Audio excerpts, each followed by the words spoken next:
Oh, yeah. Okay, so you think you're doing journalism and stuff, news media in college. Still, have you done comedy at all at this point then? No, I don't. See, it's one of those weird stories, though, that I didn't They're all have, weird. That's why I love this podcast. So I didn't have any experience doing comedy.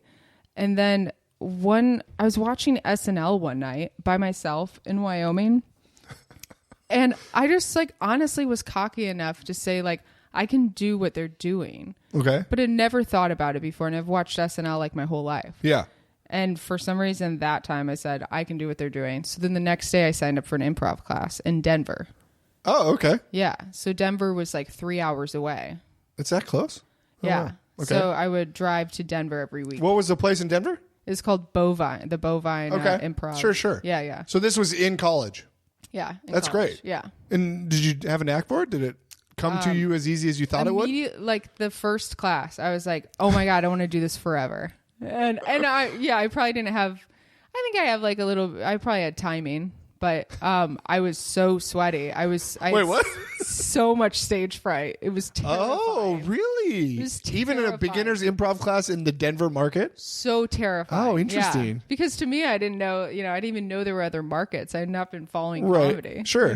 But you had all this, you had radio time and all this? Yeah, those 1 minute sports announcements did not help me. That's funny. I guess I've never really had stage fright, so I always find it fascinating when people, especially people that do it now, have stage fright. Oh, it was so hard at the beginning, but I did feel like I beat it. I was like, well, obviously, if you just keep doing it, it will go away. Right. Yeah. Did you have trouble like speaking in front of people too? Yes. I like in speech. What is that? Public speaking in college? Oh God. It was like such a nightmare. Really? Yeah. That doesn't sound like you from everything you've said. Yeah, it was like a C. I got like a C- in that class. Oh man. She's probably like, well, you tried, so I won't fail you. That's terrible. Yeah. I think improv is so great for people. I got a buddy in DC who's not in the arts at all, and he just started taking an improv, and he's in love, and now he's doing open mics just because he's like, this is so fun. I feel so free.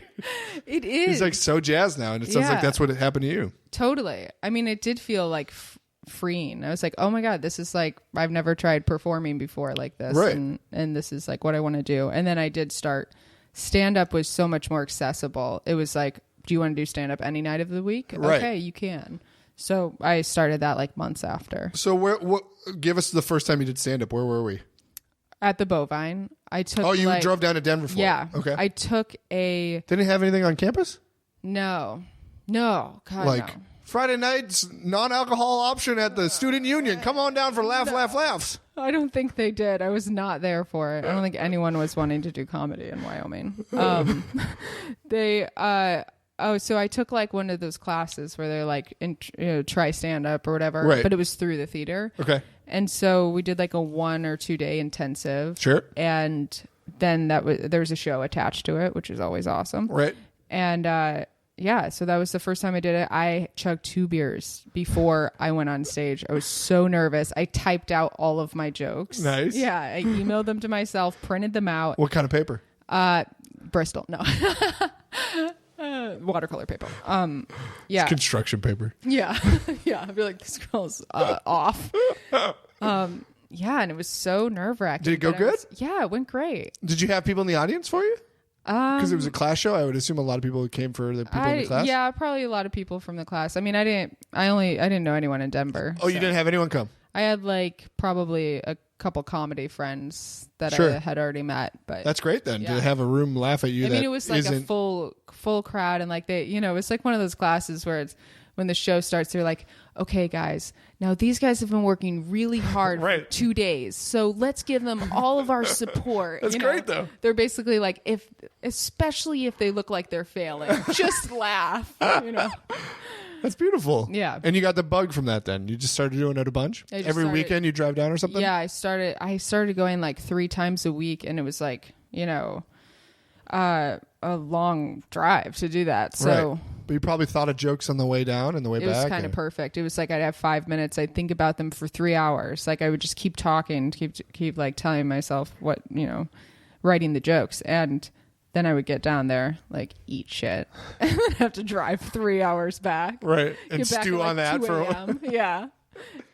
And wait till the next time. But that's good. You got to go through that. You Yeah. got to eat shit. Otherwise Totally. you're going to be not good. Oh yeah, I ate shit for 2 years straight. Really? Yeah. That long? Wow. It was like I had like I don't like 24 like pretty good shows at the beginning where I felt like I was good at this, right? And then it was just like, oof, it was just downhill from there. Nobody you knew at Wyoming wanted to come do comedy with you?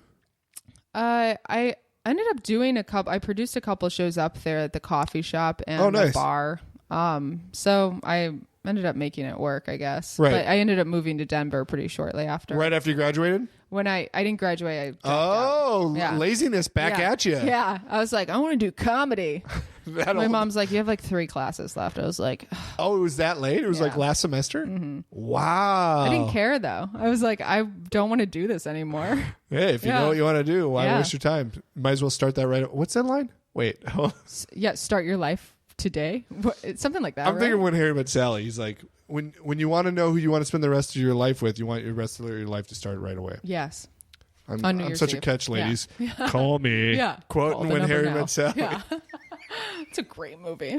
So good. Yeah. Great to watch at the end of the year with the holidays because it's holiday centric. It holds up. Anyways, ladies, I'm single.